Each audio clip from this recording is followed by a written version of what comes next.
Paz do Senhor para os irmãos. Graças a Deus por mais esse momento de estarmos diante do Senhor para aprender mais um pouco da sua palavra. Hoje vamos estar estudando a lição 4, né? A iluminação espiritual do crente. O texto áureo diz assim: para que o Deus de nosso Senhor Jesus Cristo, o Pai da glória, vos dê em seu conhecimento o espírito de sabedoria e revelação. Está em Efésios, capítulo 1, versículo 17. A nossa verdade prática diz assim: a vocação do crente inclui a herança de preciosas riquezas conferidas aos eleitos pela grandeza do poder de Deus. Estaremos estudando uma lição importantíssima com relação à parte espiritual do crente, né? Vindo aqui para a nossa lição, né? No primeiro capítulo, Paulo inicia uma longa sentença dividida em ação de graças, ou seja, agradecimento a Deus, oração intercessória, onde ele ora para que o Senhor abra a mente e o coração do seu povo para que entenda a sua palavra e para que possam crescer na graça e no conhecimento da palavra de Deus e também exercer nessa palavra em suas vidas. E também na parte de confissão, né? Louvor e adoração, ou seja, confessarmos as nossas necessidades, as nossas fraquezas e louvarmos e exaltarmos a Deus por Ele nos ter sustentado e nos dar condição, através do Espírito Santo, de vencer tudo isso, né? Isso está baseado em Efésios, capítulo 1, versículos 15 e 16, depois o versículo 17 a 19 e os versículos 20 a 23, né? Onde somos exortados a louvar ao Senhor pela nossa eleição, né? A buscar o Espírito Santo para compreender a nossa chamada e herança divina, a fim de entendermos a grandeza do poder de Deus, né? Ou seja, nós, lá em 1 Coríntios 2, capítulo 2, versículo 14 e 15, diz que o homem natural, ou seja, alguém que não possui o Espírito Santo de Deus, não consegue compreender e aceitar o que é do Espírito de Deus. Ou seja, não é capaz de conhecer o Evangelho, considera ele uma loucura. E essa loucura é referência para Cristo, este crucificado, ou o Evangelho, a sabedoria de Deus.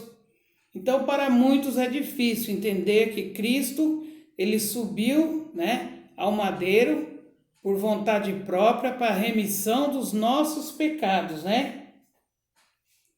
Também em relação a isso, vamos falar sobre a esperança da vocação e as riquezas da glória, onde Paulo ensina que os salvos precisam ser iluminados, ou seja, direcionados pelo Espírito para compreender a esperança da vocação e a riqueza da glória da sua herança, né? E para tudo isso a gente começa, como foi dito lá em cima, as sentenças divididas. A primeira delas é ação de graças e intercessão. Ou seja, nós devemos nos alegrar e dar graças a Deus pela vida dos eleitos, né? Bênçãos espirituais recebidas, ou seja, a eleição, a predestinação, a filiação e o dom do Espírito Santo, né? Onde todos são eleitos e todos são predestinados, se assim aceitarem, né? A Cristo e ao seu sacrifício. A partir daí nós nos tornamos filhos de Deus, né? E diante disso, quando nos entregamos e cremos no sacrifício vicário da cruz do Calvário, e entregamos nossa vida a Deus, Ele nos sela com o dom do Espírito Santo, que é quem vai nos guiar, que é quem vai nos orientar, né? Ele também Paulo intercede para que sejam concedidos aos seus leitores, ou seja, a cada uma das pessoas que iam ler as suas cartas, seja no tempo antigo ou agora, né, no nosso tempo ou no tempo futuro, o espírito de sabedoria e revelação. Ou seja, ele pedia que o Espírito de Deus, o Espírito Santo, desse sabedoria e revelação, né?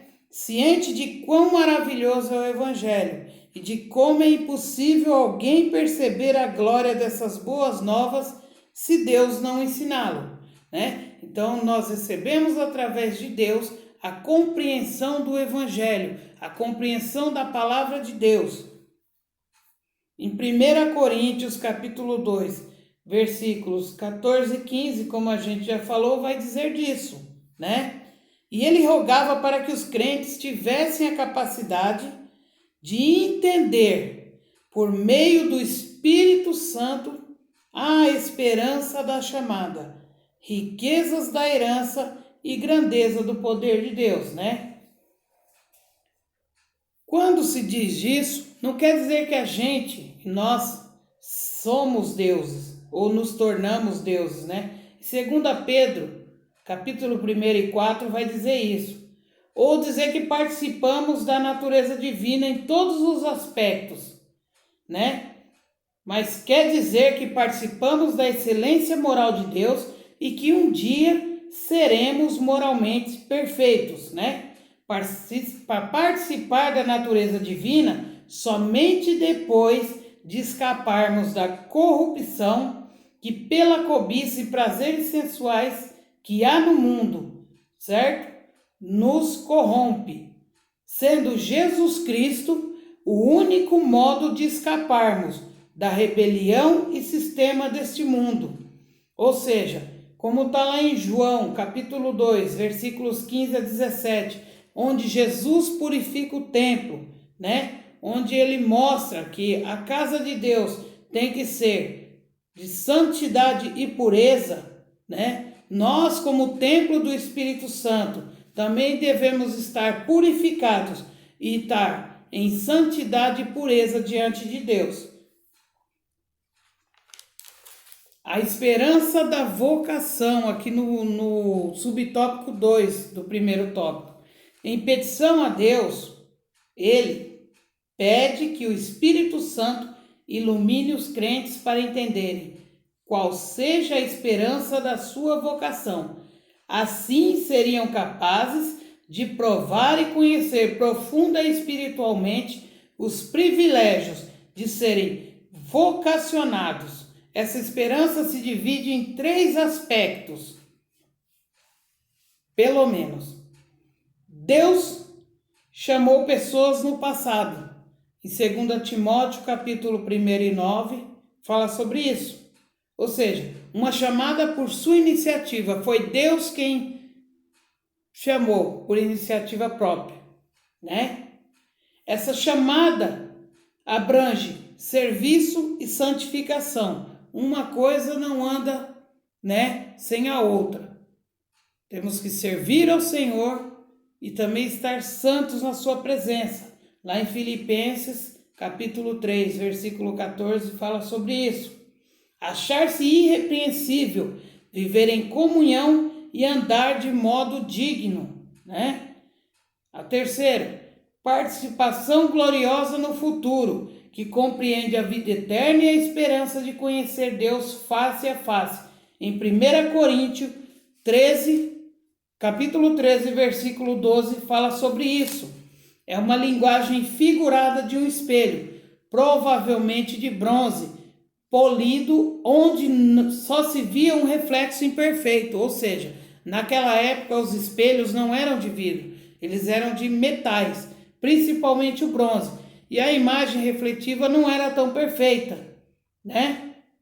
Mas nós, não tendo essa imagem através do bronze na época, nós vemos aqui que não tinha imagem perfeita, né? A imagem não era clara como nos espelhos de hoje, mas naquele dia nós veremos o Senhor face a face, claro como um cristal, né? diante, olho no olho, nós veremos o Senhor, contemplaremos a sua glória e o seu poder e majestade.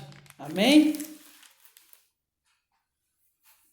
O terceiro subtópico fala sobre as riquezas da glória da sua herança, né? O apóstolo pede em oração que os crentes entendam as riquezas da glória da sua herança. Sua herança enfatiza o que Deus deu aos seus eleitos. Está lá em Colossenses, capítulo 1, versículo 12, né?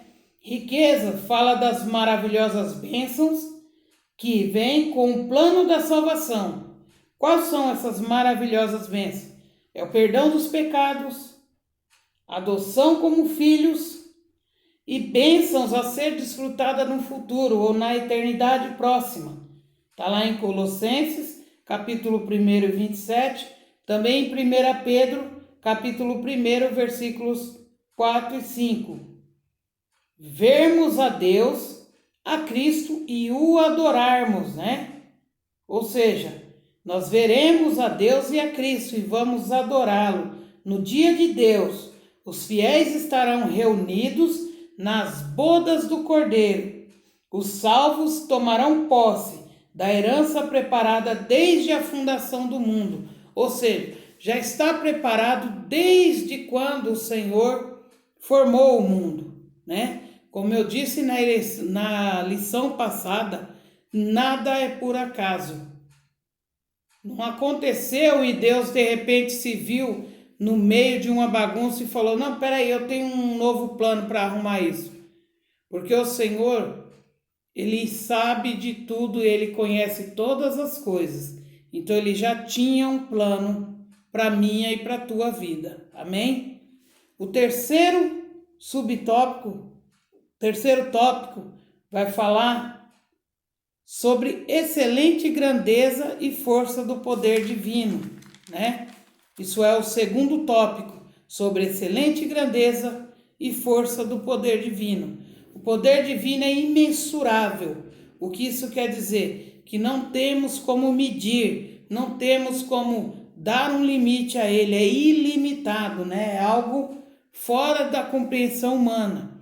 E nada pode deter. Por isso Paulo tem o cuidado e se esforça em traduzir a grandiosidade e a eficácia desse poder que opera em favor dos crentes, né? Aquele que serve o Senhor sabe que as mãos poderosas do Senhor sempre estão estendidas para guardá-lo, para protegê-lo e também para provê-lo no momento de necessidade, né? Nós conhecemos testemunho de muitas pessoas onde a provisão do Senhor chegou no tempo da necessidade, seja numa luta, seja num problema financeiro.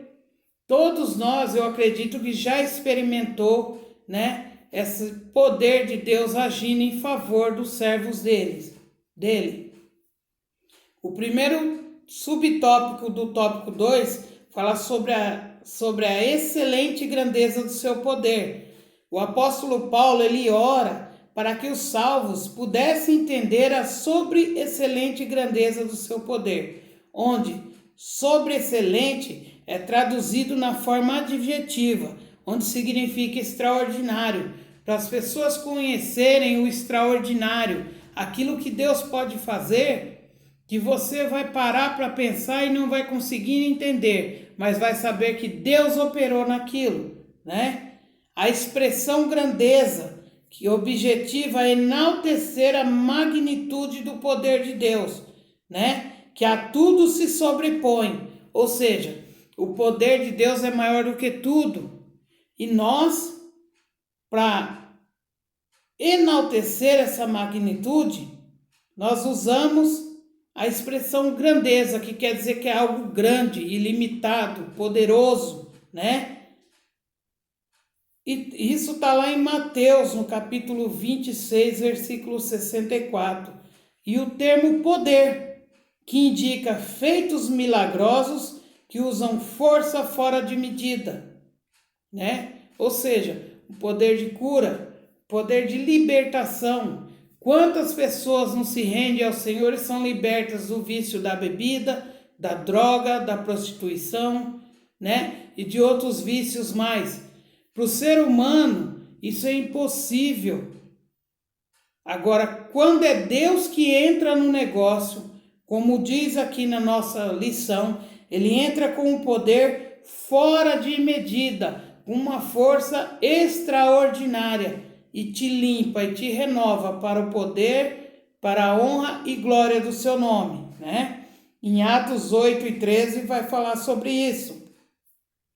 Esses termos indicam apenas o maior de todos os poderes, o poder de realizar a transformação, ou seja, e salvação do homem. Para transformar um homem, você já parou para pensar que um ser humano, quando você se relaciona com ele, você não pode mudar a natureza dele, né? Muitos até usam um ditado que diz que pau que nasce torto não se endireita, né?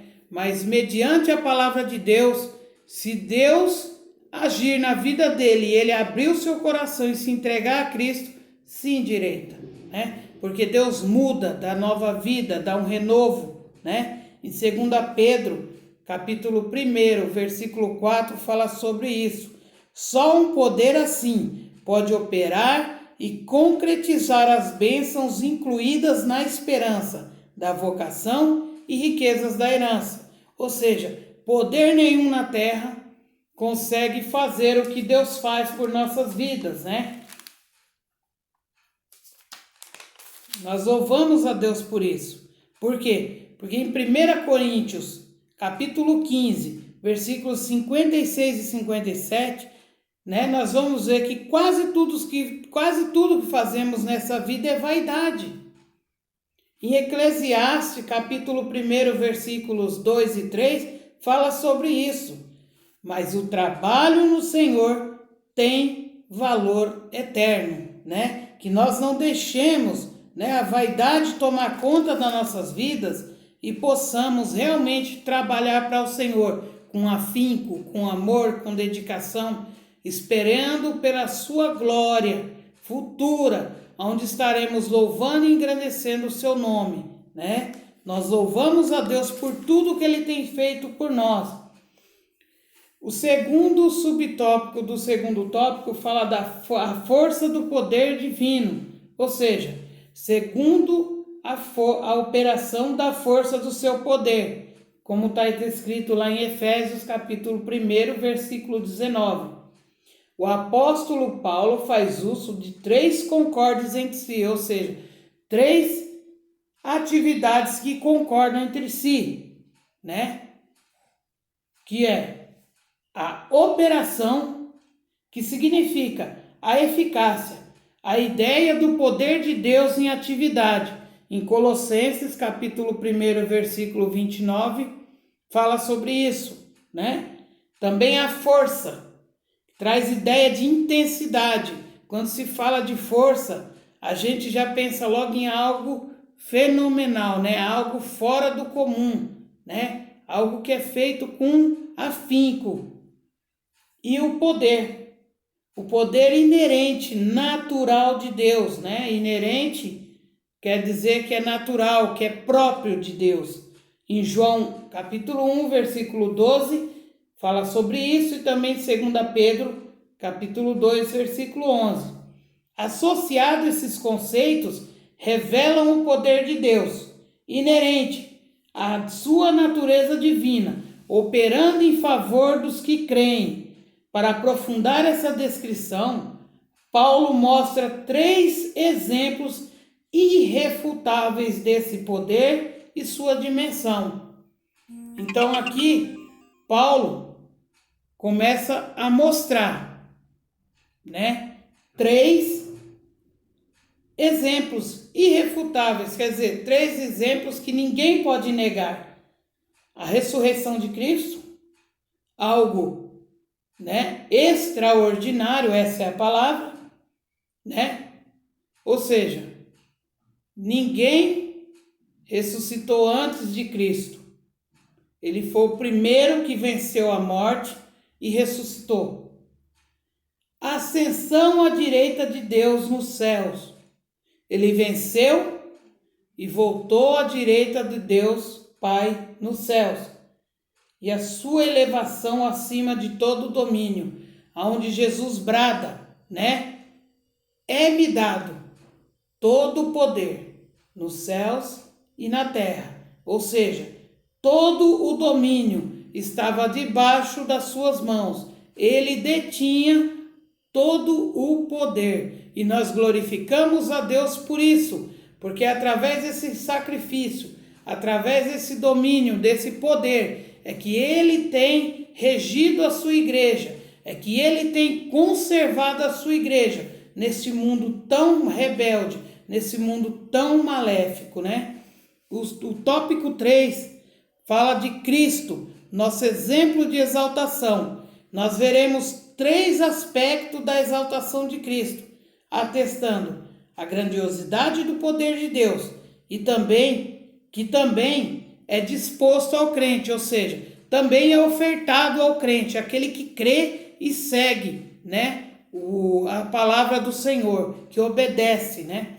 O primeiro subtópico do tópico 3 diz assim: Cristo, a primícia dos que dormem.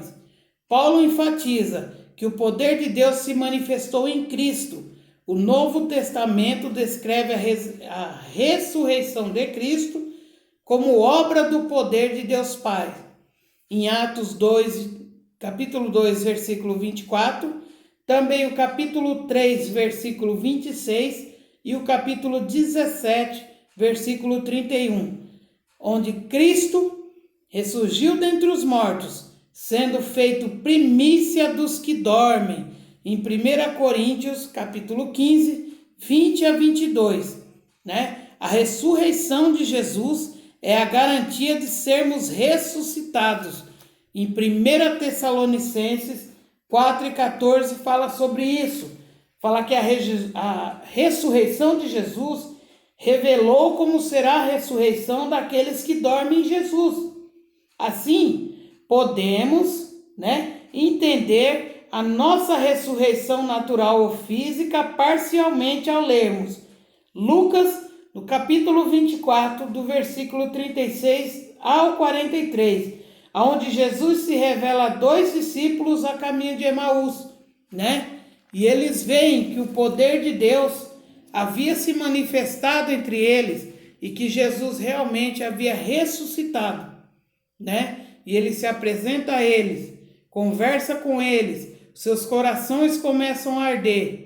E quando ele é convidado a repousar com eles, porque já era tarde, e vai à mesa para se alimentarem e parte o pão, eles reconhecem Jesus e aí Jesus desaparece, né?